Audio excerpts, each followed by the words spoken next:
to say if the actual process, electoral process, is actually broken. More so, I would say that we know something is not okay with the process, because more and more Canadians seem to be disengaged from the actual process, and fewer of them are turning up to vote. So that means something is not going well. I think Canada's current electoral system doesn't really reflect how voters actually vote. If you look at the last two majority governments they've got about 40% of the vote, but they got more than 50% of the seats. And if you try to find a majority government that does have had a majority support of voters, you have to go back to 1984.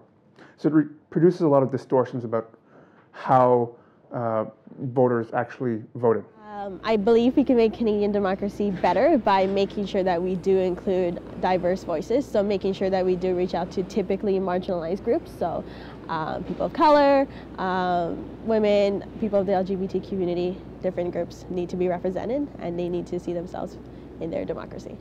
But there are many possibilities. The only question is, will whatever new system is decided, will it increase or decrease the democratic strength that exists in our country today, where Canadian voters, Canadian citizens going to the polls, elect the members who go to Parliament and make laws on our behalf? What I would like to see is a system where every vote counts in some way or other.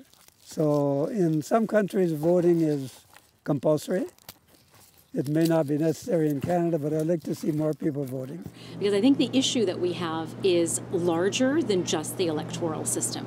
I think that when we sort of rise above just what the system is, I think it's a question of, why are so many Canadians disengaged from political life?